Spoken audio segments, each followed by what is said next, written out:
1930 के माध्यम से एक कंप्लेंट प्राप्त हुई थी, जिसमें थाना क्षेत्र खालापार में एक कॉल सेंटर चलने की सूचना तस्दीक हुई थी। इसमें एएसपी सिटी के नेतृत्व में एक टीम बनाकर वहां पे मौके पर रेड किया गया, तो वहां से पूरा एक कॉल सेंटर बरामद हुआ है, जहां से 3 लैपटॉप, लगभग 20 के आसपास मोबाइल फ़ोन्स और लगभग 30 के आसपास सिम बरामद हुई है। ये जो यहाँ पे इसको 2 लोग चला रहे थे, ये दोनों लोगों ने बहुत सारी लड़कियां यहाँ एम्प्लॉयज़ के तौर पे रख रखी है, जो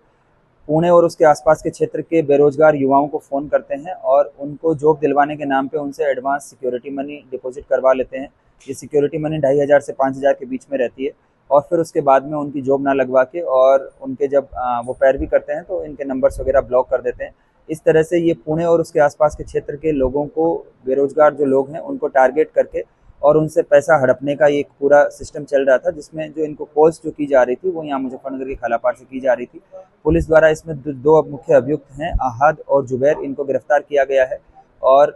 पूछताछ में ये पता चला है कि ये जो जिन कंपनीज के नाम पे जॉब दिलवाते हैं,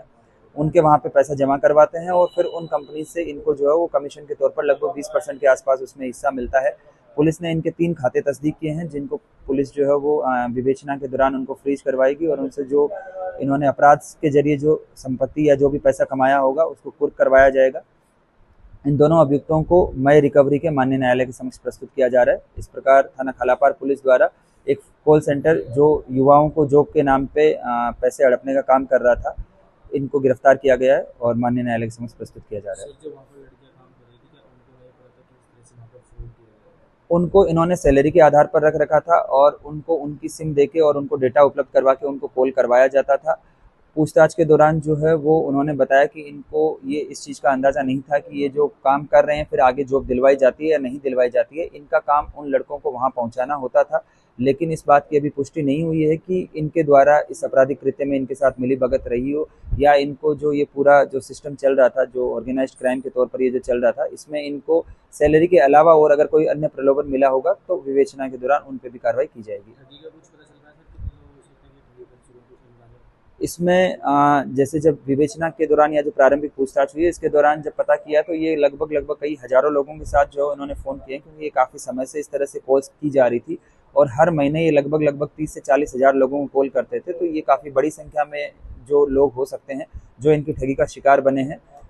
पुणे की पुलिस से जो है वहाँ से भी संपर्क किया जा रहा है और इसके संबंध में जो कार्रवाई की गई है उसके संबंध में उनको अवगत कराया जा रहा है। अगर वहाँ से कोई इसमें कंप्लेनेंट अपनी ओर शिकायत दर्ज कराता है तो इसमें भी फिर जो कार्रवाई होगी वो लिंक की जाएगी।